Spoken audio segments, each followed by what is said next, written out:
Good morning, everyone. I have been busy uploading all my single assets to the FAB store. So new is now that you got this FAB in launcher, which makes it super easy to export assets from the FAB store into Unreal Engine or any other software for that matter. So what I did is I took all my Roman ruin pieces and made them available in the FAB store. So what I can do now is I can just click on any of these and I will get this interface up, and I can just export it straight into my Unreal Engine projects. This is really cool, and I'm absolutely loving it. It did take quite a long time to make this happen though, but it should all conform to whatever it is that Megascans have done to their assets. So if I take a look at theirs, you can see here they uploaded a bunch of assets here that all look the same. You got to buy them and then you can export them as well, and it should all work pretty seamlessly with just one click. If I go up here to price, I can set it to free, and that would be all the free Megascans assets.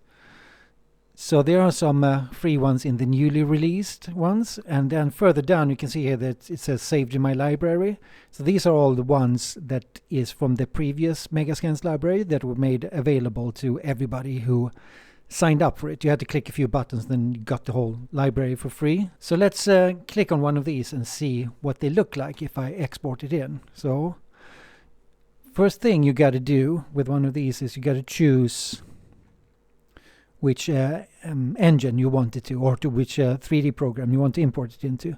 So you got Blender, 3D Studio Max, etc. But we are mostly interested in Unreal Engine. So I have the Unreal Engine 5.4 here. And what you have to do first is you have to install a plugin. The only thing you have to think about using is the FBX format. All the other ones here are redundant. You don't need them. Another thing that Megascans has is this quality setting. So you can go from raw all the way down to low. So the raw is the nanite version of it. It's usually around 1 million polygons. And the high would be somewhere in the neighborhood of 40,000. And the medium would be somewhere around 10,000. And the low around 5,000. So what you need to have is your Unreal Engine version open and your project that you want to import it into. So once that happens, it's just going to import like that. No questions asked. It's just going to end up in your browser, and it will be selected as well. So if I click on it, I can now drag it into the scene, and as you can see, it's got the textures and everything. And let's just analyze what it comes in with. So you got the meshes here, and you got a materials tab. If I click that, you can now see that it's the if I scroll down, you can see that it's the Megascans default material. Now this is a new material. If you've seen the old Megascans material, it was a bit more advanced with other things that you can do. Now it's slightly more basic. So what you can do is you have these texture maps here you can hook up. So you got roughness, normal, and the albedo. Here we got the base color, the albedo texture, and you got a normal map. And here you got the roughness map. So this is absolutely fantastic for us creators. So now we don't have to worry about getting an FBX model and then we have to hook it up to shaders ourselves. It's just so much easier and so much faster to get this done. Back inside of the FAB store, I've now gone to my library, and these are all the ones I published during this weekend. So it was quite a lot of work to get these get this into the FAB store, but I think it's definitely worth it. So even for me, this is really great. I can just click on one of these. Let's say I want this one, the Roman Ruins Corinthian Capital 04, and I will check the Unreal Engine box and I click export. So this not only is good that I can sell it on the FAB store, this is also my own personal library. I got everything stored here that I need, so no need for me to have my own library on disk. I can actually use this to browse, and this is so much better because I get a little preview. If you check what you can see here, it's like you get the image, and then you have the 3D preview here as well, where you can tumble around and see exactly what you're getting. And this is all you need to make a decision. And since they cost $1.99 each of these pieces, it's not really that big of an investment. So if it fits your needs, if this is what you're building at the moment, you just get a bunch of these. So I got it here. Let's drag it in.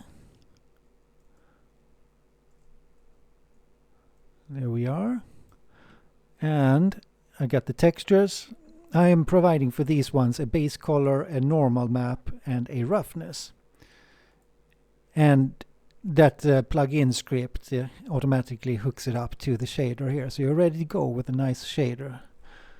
So I can of course just keep going here and add whichever I want. And it really is as easy as I can just pick, I want this, I want that one. And maybe I want one of my branches. So I just started now as well to publish my Fanal Forest objects. So they are coming in here as singles as well. For now it's just a couple of dead branches, but more will come very soon. Here you can see, got this one in.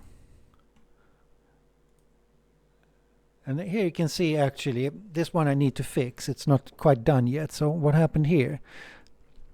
It kind of leads me into the next thing, that if you don't export these correct, then things will not get hooked up, connected as it should be.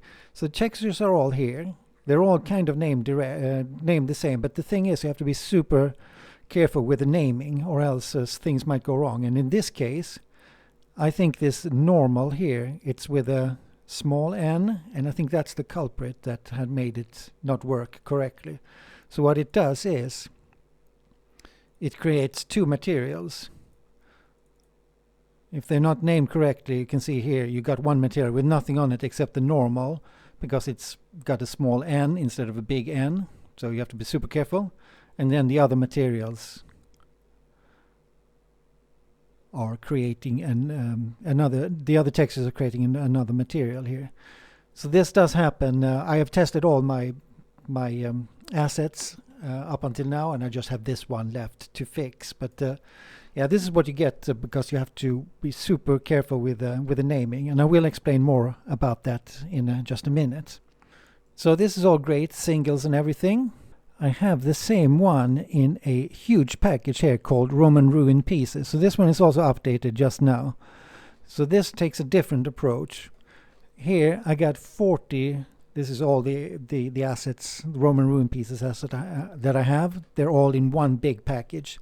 So you can get this for, what is it, $25 or something like that, and you get everything. And the same rules apply here. You just click export. Now, since there's so many, it's going to take a while, but I'm going to click the export anyways, and we see what it looks like. And here you can see how it's importing all the assets, and it's going to take a little bit of time. And here we go, they're all in. So you can see all the meshes here, all 40 of them, and this is the Roman Ruin Pieces tab here. And you can see all the materials are now also lined up. They all get a material instance each. And all the textures. So let's drag in a few of these ones here. So we can just keep adding. And I really love how fast this is. When you have everything already connected like this, it's just absolutely amazing how fast you can just make a scene. Now you can see here starting to lose the textures here and there, like this one. And what you need to do if you run out of memory, this one, and set it to something a bit higher, like 5,000. And I can see the textures are popping back in, and we can continue adding. So it's all 4K textures, so it's gonna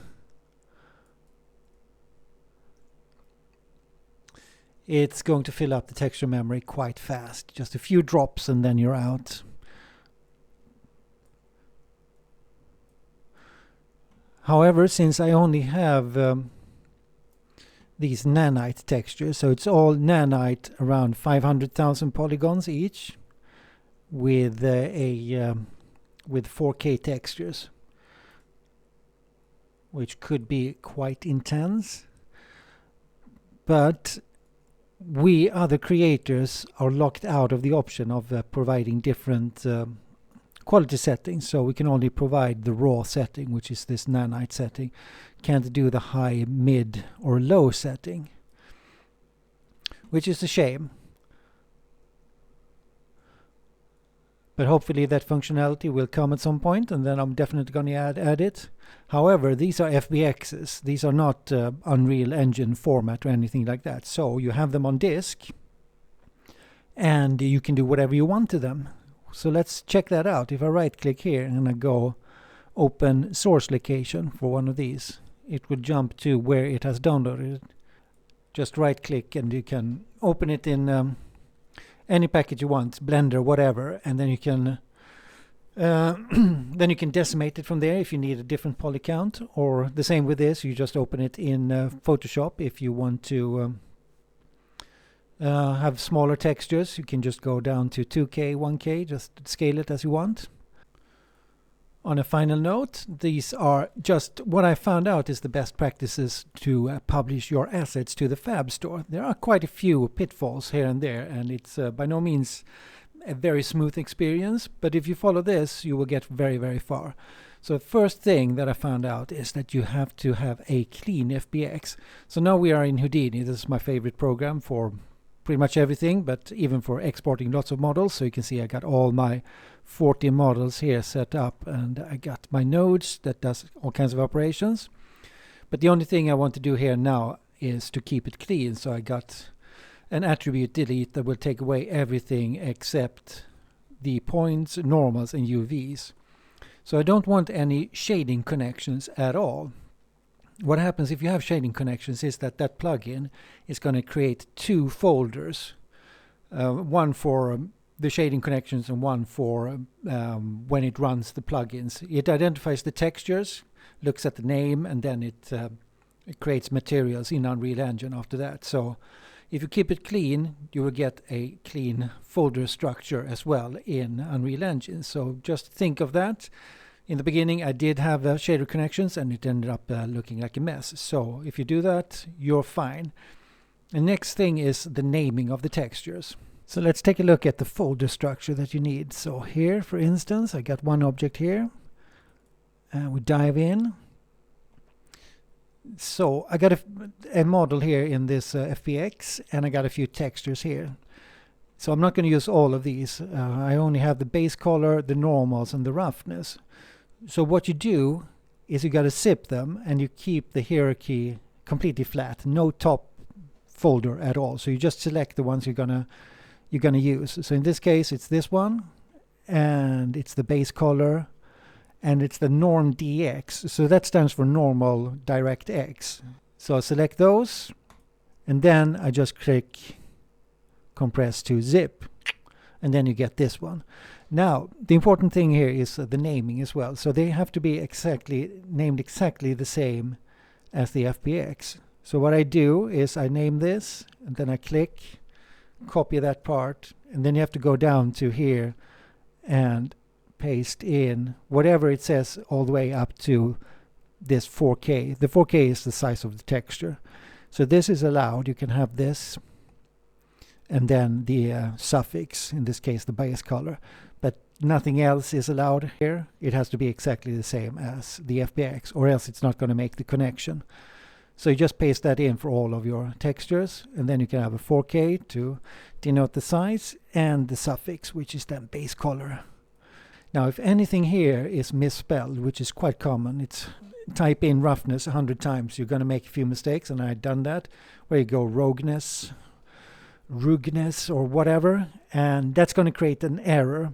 You're still going to get it in. We're going to get different folders and different shaders like I showed before. So it's going to create a bit of a mess and not be as clean as you hoped. So check that this is all spelled correctly. Every single little mistake is going to result in additional textures or folders being created, and you don't want that. And I will quickly show you in the FAB store how to publish this as well. I'm not going to make this too long of a video. I'm just going to show you quickly. It's not the in-depth version this at all. So what you got to do, you go to your FAB account and click create new listing, choose 3D. You need to do. So what you do here is you click add new format. And all you have to think about is the FBX. So click the FBX. And then you just drag and drop your the zip file that we did before in here, and then you wait for that to calculate. And here you got upload, you can upload 3D models. And this here you can also take the same zip file and drag it in there, etc., etc. And then you submit it for review. And usually it only takes 10 minutes if it's a single like this for them to approve it. Sometimes it takes a little bit longer, but most often it's just a few minutes. And then you're good to go, and then you can start building your library from there.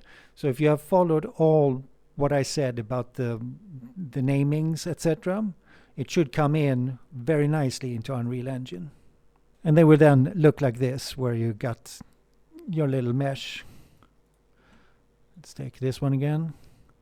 And you got your textures, and you got your materials. So pretty nice system, and I think this is the future, and no other marketplace offers this kind of flexibility and ease of use when it comes to building your own Unreal scene. So it's a bit of a game changer, and it's only the beginning. This is the first release of this, and it's only going to get better. It's a lot of frustrations as it is now, but super promising, I think. So I hope that helped you a little bit, and if you're into Unreal Engine and the photogrammetry and that kind of thing, why not hit the like and subscribe button. And I'll see you around in the next video. Thanks.